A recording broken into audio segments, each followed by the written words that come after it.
Let's mic देश का मिजाज साउथ।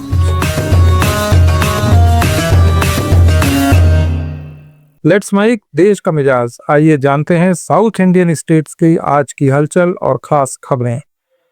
सुप्रीम कोर्ट ने तमिलनाडु में कानून व्यवस्था को लेकर सख्त रुख अपनाते हुए एक वरिष्ठ एडीजीपी एच जयराम के निलंबन को सही ठहराया है।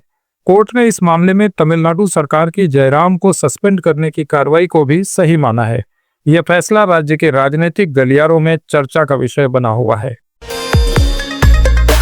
केंद्रीय गृह मंत्री अमित शाह ने हाल ही में कहा था कि नेशनल एजुकेशन पॉलिसी के तहत स्कूलों में भारतीय भाषाओं को बढ़ावा देना चाहिए।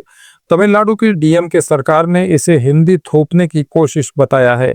मुख्यमंत्री एमके स्टालिन ने चेन्नई में पत्रकारों से बातचीत में कहा कि तमिलनाडु सिर्फ तमिल और इंग्लिश की नीति पर चलेगा।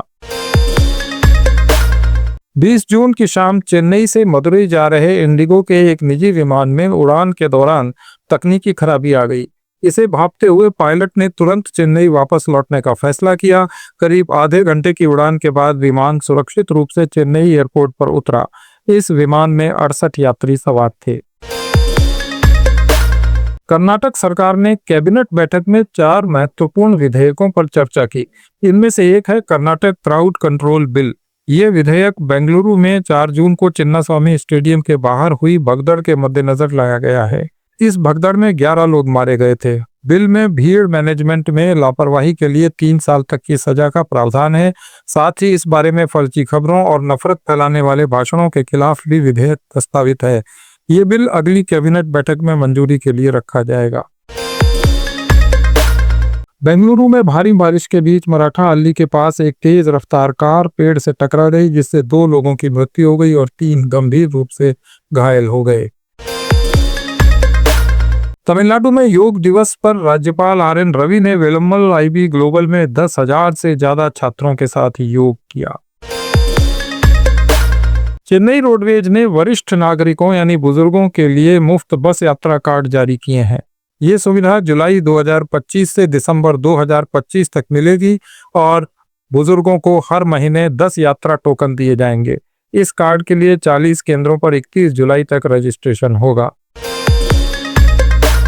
कल मदुरै में मुरुगन भक्त सम्मेलन होने जा रहा है, जिसमें उत्तर प्रदेश के मुख्यमंत्री योगी आदित्यनाथ और आंध्र प्रदेश के उप मुख्यमंत्री पवन कल्याण शामिल होंगे। राज्यपाल RN रवि ने इसे भक्ति का उत्सव बताया। आंध्र प्रदेश के विशाखापट्टनम में 11वें अंतर्राष्ट्रीय योग दिवस के राष्ट्रीय समारोह का आयोजन हुआ, जिसमें प्रधानमंत्री नरेंद्र मोदी ने हिस्सा लिया। मुख्यमंत्री M चंद्रबाबू नायडू ने उनका स्वागत किया।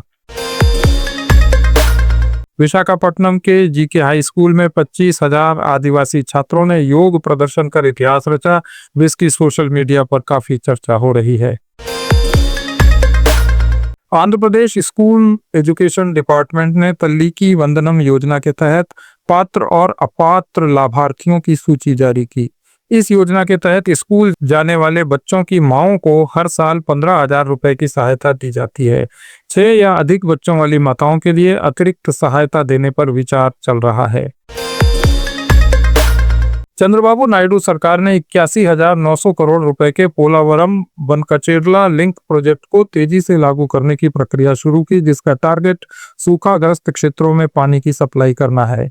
हालांकि इस मामले में तेलंगाना और ओडिशा ने वाटर राइट्स और क्षेत्रीय प्रभावों को लेकर विरोध जताया है। तेलंगाना साइबर सिक्योरिटी ब्यूरो ने ऑनलाइन बाल यौन शोषण सामग्री से जुड़े मामलों में बड़ी कार्रवाई करते हुए 15 लोगों को गिरफ्तार किया। इन लोगों में ज्यादातर पढ़े लिखे युवक शामिल हैं, जिनकी उम्र 19 से 50 साल के बीच है। इनमें एक IIT ग्रेजुएट और प्रतिष्ठित सॉफ्टवेयर कंपनी में काम करने वाला इंजीनियर, तो दूसरा नौकरी की तलाश में भटक रहा इंजीनियरिंग ग्रेजुएट भी शामिल है। ब्यूरो की निदेशक शिखा गोयल ने बताया कि चाइल्ड प्रोटेक्शन यूनिट ने 4 महीनों में 294 FIR दर्ज की हैं और 110 लोगों को गिरफ्तार किया है। केरल यूनिवर्सिटी ने PG ट्रायल अलॉटमेंट 2025 की लिस्ट जारी की है। सीट से अलॉटमेंट से असंतुष्ट उम्मीदवार 23 जून तक बदलाव कर सकते हैं। आप सुन रहे थे let's mic more than radio. Follow कीजिए हमें हमारे सोशल मीडिया प्लेटफॉर्म्स पर।